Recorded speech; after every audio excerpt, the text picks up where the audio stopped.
Mr. Bill O'Reilly, let's start right there from BillO'Reilly.com. Tell me what you think of the Democratic Civil War.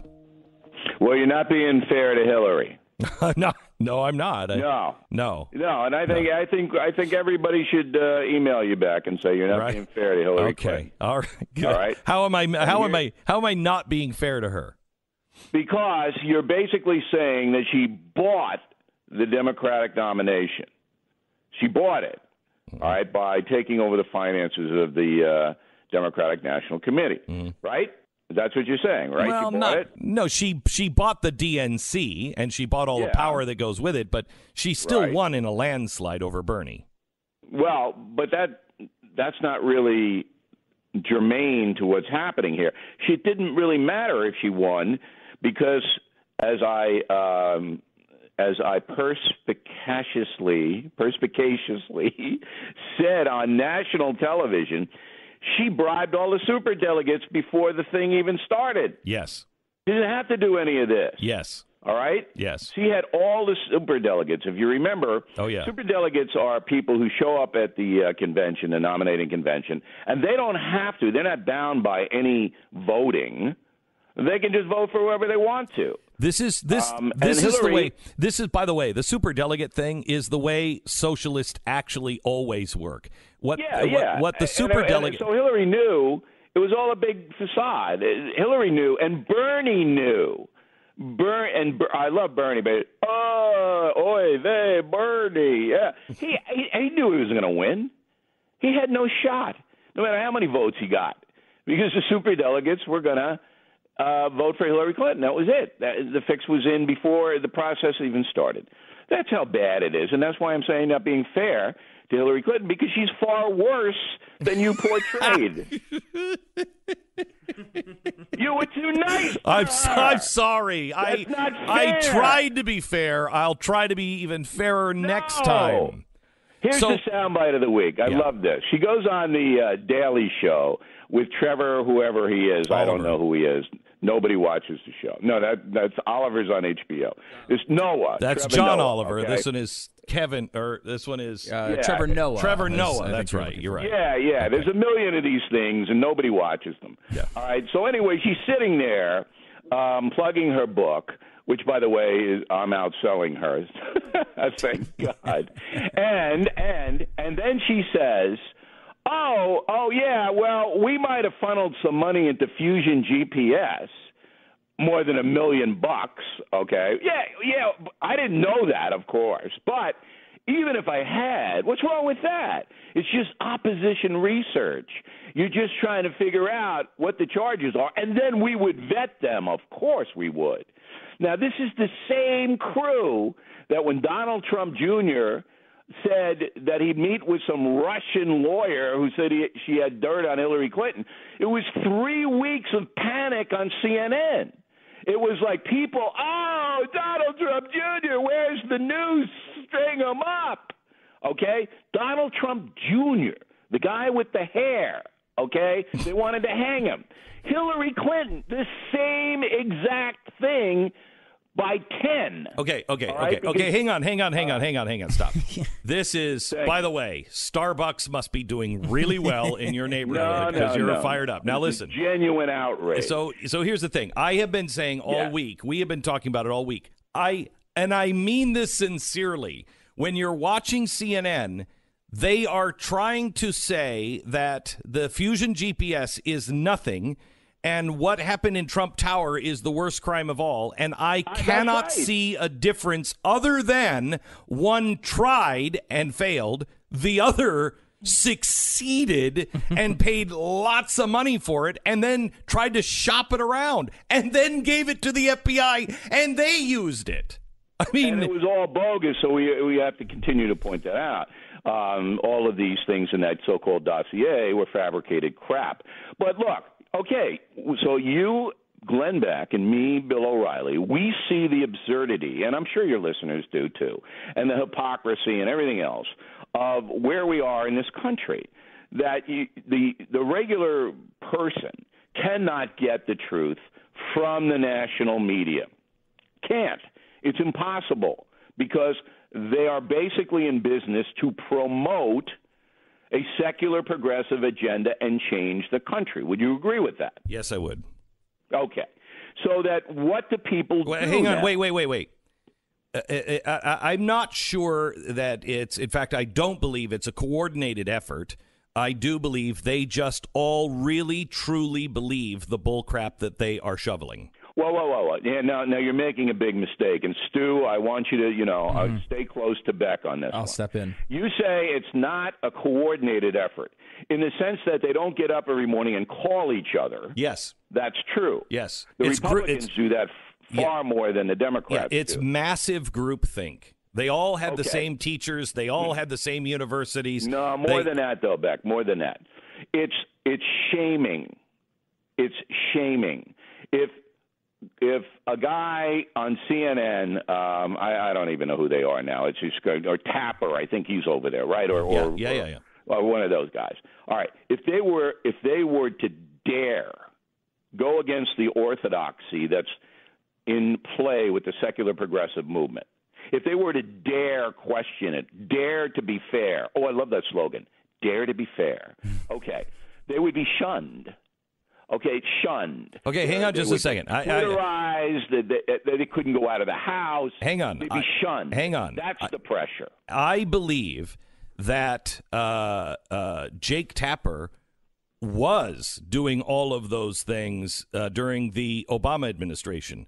In the mainstream media, he was the only one. Well, I shouldn't say that. Garrett was also very good. There were a couple that were really good at actually holding the feet to the fire at the White House during the Obama administration. And on CNN, the only one was Jake Tapper. And I think he's getting a raw deal now because I like people who are hated by both parties. I like that. Well, I disagree with you. I think his hatred of Donald Trump has put him into a category where you're never going to get a fair shake. That's changed the equation. So once Donald Trump was elected, the Washington Beltway people were so appalled and angry that all objectivity went out the window. So, you have a tax cut thing here. Whether you like it or not, it's worth a try for the working people of America. It's worth a try to see if this would gin up the economy. You're never going to get that analysis from the left ever, because if it passes, it helps Trump. So no matter what, they throw all the people overboard, and their ideology, their anti-Trump ideology or hatred, dominates. Okay, so would you say, to be fair, that there's that going on the right with the media? For instance, Jake Tapper this week said something about Allah Akbar, and it's, it can be a beautiful thing. That was just stupid. Right? That was stupid. But wait a minute. That story came from InfoWars. Then it went to Fox. It was a stupid and completely wrong thing, but people spread it, agreed with it, and it's because of an unreasonable hatred of the media. No, but you're not seeing a bigger picture here. There's a lot of hatred now on the right. Yes. Hatred, really, really hatred. Yes. Of these people who now have turned news organizations into propaganda mills. So if they get anything, any traction, they ram it down their throat. Look. But wait. That makes us exactly the same. It's hatred is the problem. No, it doesn't. You don't do that, do you? No. I'm saying if we agree with that and tolerate it, it does. I mean, hatred is the problem. We can't be blinded by our hate for the media to just lump everybody into it, and they can't lump everything that Donald Trump does because they hate him. Yeah, but you're doing a moral equivalency here, and it's not even close. So I would warn you about, if you have a national media that is dominated by people who want to destroy the presidency, that pales, okay, to people reacting against it. Right, but it has nothing to do with our behavior. Our behavior, we must take the responsibility for our behavior while holding others accountable as well. We must hold ourselves accountable. I would agree with that, but the big crisis in this country, and it is a crisis, is that the press is now corrupt. No, I would disagree with you. The big crisis in this country is that we have no moral underpinnings as a society. All right, and I agree with that, but that's a huge big tent issue. I'm just talking about trying to get information to the folks. Yeah. I mean, you can't even get information to the folks anymore. Can't do it. Well, if you are a person who tries to be fair, and I think you do, and certainly I do, Stu, I'm not so sure about. But if you are a person that tries to be fair, you're going to get your throat ripped out. Yeah. Yeah. Okay. By both sides. Yep. Hang on just a second. Primarily from the far left. I want to pick it up. I want to pick it up there with something that I found stunning this week, a piece of audio I'd love to get your comments on. When we come back, Bill O'Reilly from BillO'Reilly.com.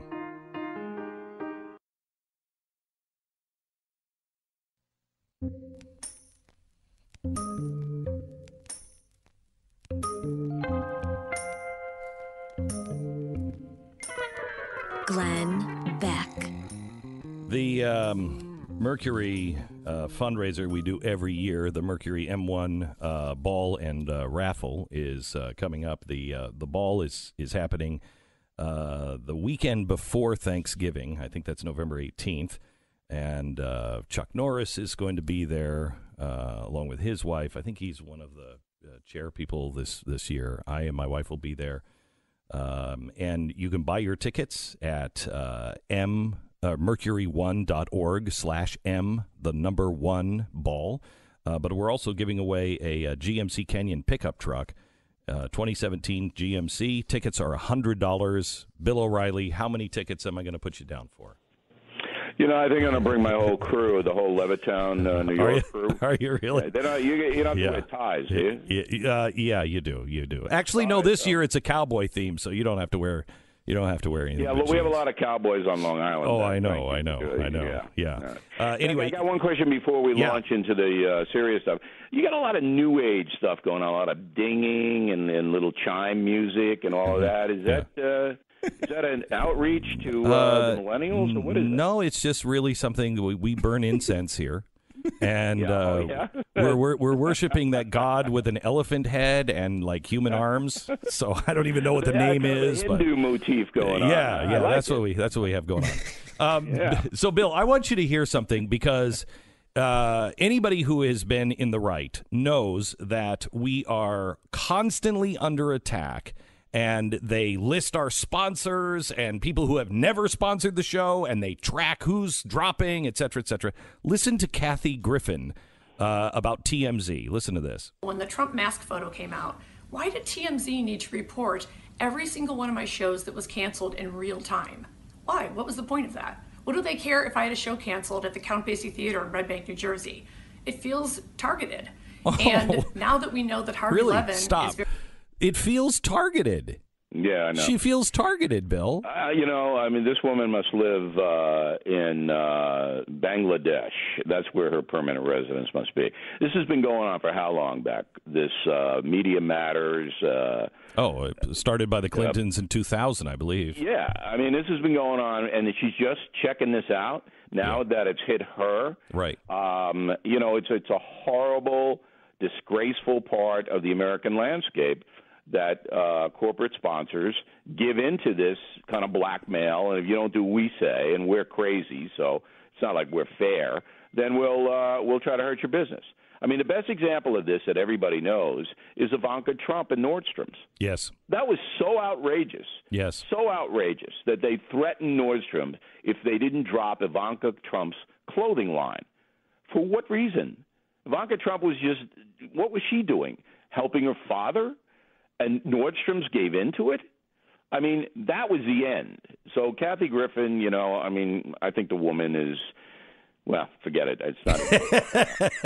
Forget it. Just watch her. You can think all kinds of things yourself. People when they're down. Yeah, I don't like that. Right. She's down. I just found it so unbelievably I don't even naive, maybe self-inflicted naivety to where she is thinking that people aren't targeted in America. Are you kidding me? Look at what she missed the Ivanka Trump thing or the O'Reilly thing. They did it to me too, and they did it to you. They did it to me. They did it to Sean Hannity. They've done it to Rush Limbaugh. I mean, give it a rest. Back in a minute. Glenn Beck.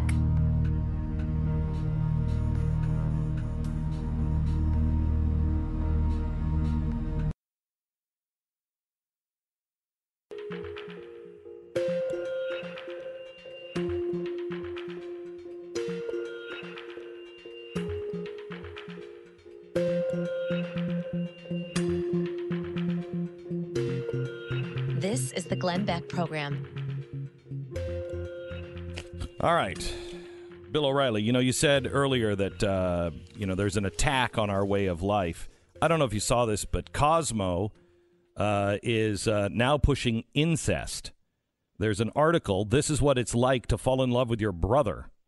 And it affectionately shows this man and woman who are brother and sister who fell in love with each other, even though they were both married, decided after a glass of wine to sleep together. They did, and he got a divorce, and she just now lives in an open relationship. And there's not a word of condemnation in the entire article, Bill. Where are we headed? Well, I think that's an obscure publication, and I wouldn't Cosmo? it in. Yeah, I mean, it's those magazines that were once familiar to Americans have really almost disappeared. It's a fringe kind of thing now. Their circulation is way down. But I think the larger question, and this is a theme that you hit all the time, is that you're basically we're a country now that is turned inward, and that whatever we want as individuals, we can justify, no matter who gets hurt, no matter what the conduct is, no matter what the repercussions for society are. We can justify everything. So if we want to be a heroin addict, well, we can justify that. And if the family gets destroyed and the children get abused because I'm on drugs or alcohol, I can justify that because I had a bad upbringing or whatever. And if I want to do something ruthless to advance my self in the marketplace and betray people, I can do that because, it's me, and whatever's good for me is good for the universe. That's what's happening. And the Internet, of course, goes hand in hand with that because you can always find people there that will sympathize with you. It's like those remember NAMBLA, the yes. child molester crew? Well, they were marginalized to the extent that they couldn't even leave their basements, these people. They would be stoned to death. Now on the Internet, they have like clubs all over the world, and they have meetups. I mean, it's just, and yet what's happening. And at the same time, look at what CAA dropped Kevin Spacey yesterday like a hot potato because he looks like a pedophile, and the abuse is crazy. So at the same time, we're diametrically opposed to ourselves. Bill, it seems like 1974 when this happened, but it was actually this week.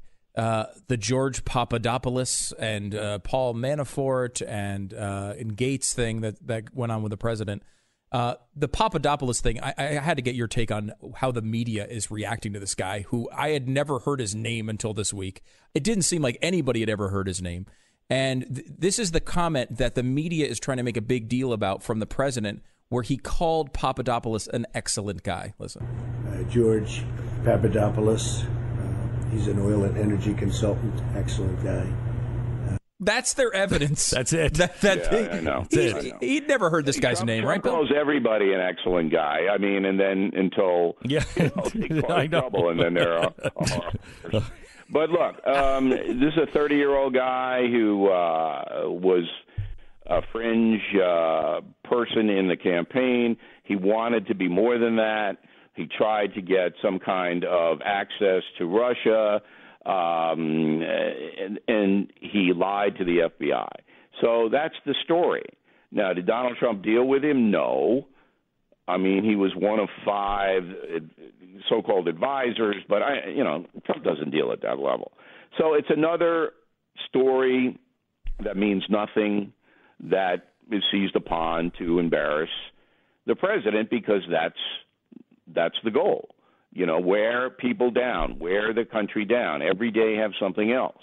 That's the goal. Is there anything to the idea, Bill, that he could have been wearing a wire the past few months and maybe... No idea, and I don't do speculation. You guys know that. Okay, I don't know. So then I don't know if I can ask you this question. If you don't do speculation, what is Obama and the Obama Foundation going to be doing?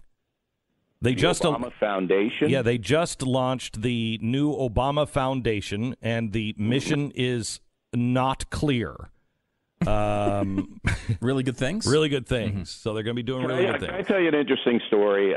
And I'll keep it brief, because I know you guys, our attention spans are very short. Very short. Yeah. We're like fish. I had access to Barack Obama because of the Brothers Keepers program, which I thought was a magnificent program. That's when corporate people mentor inner city youth, mostly young black men. So corporations provide young black men with guidance and access and all kinds of things, like the Big Brothers. Mm-hmm. But it's targeted toward advancing young black men and getting them motivated in a career. I thought that was a terrific program, a really fabulous program. And the president and I, President Obama, talked about it on a number of occasions. I put together a concert that would have raised probably hundreds of millions of dollars for this program. I'm not going to go into detail, but it was really a sophisticated deal with very big names appearing to raise money for the Brothers Keeper. The Obama administration wouldn't do it because I was involved. And I said, I don't even want any notice. You don't even have to tell anybody that I'm the producer and I put this together. I put together corporate sponsors. I had the venue. The White House sent people to New York to meet with me. It was an amazing array of money that could have been raised, and they wouldn't do it because I was behind it. And, that said a lot to me about Barack Obama.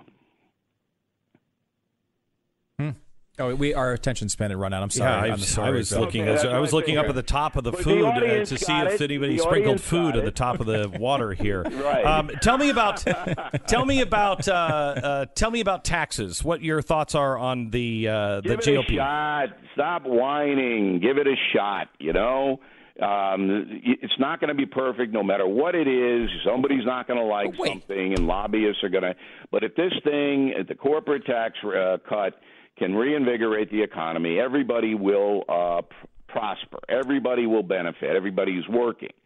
So give it a shot. But you make it better. If some part of it isn't working, then you go back in and make it better. But stop with the whining, and I want this, and I want that. Oh my God. I'm going to whine like crazy on this one. But you're right. The 20% corporate tax rate is a great move, and I totally support that. Anything that cuts taxes, we're in on. So know that going in. So how about when they raise? You guys are living in Texas, so, you don't have any state tax. I know. You should move here. It's great. But I'm not even going to complain about that. I will complain about how the Republicans, with control of everything, are creating a new 46% income tax bracket. How is that possible? They have control of everything, and their starting negotiating position is a brand new 46% tax bracket. How is that possible? Yeah, on the people who are making millions of dollars, they have to pay the top rate. They're not going to get a cut, and then you add the Obama tax onto it and other things, and you get it up there very, very high. And it's purely a political move. It's not fair. It's not fair for people who are successful to pay half their money to the government. It's not fair. But it's a political move because there are so few of those people. But I'll tell you this: for the wealthy people who think they're getting hosed, okay. But most wealthy people have investments. All right, most wealthy people have stock portfolios, and if this thing goes through, those stock portfolios will go up, so they will make money as well.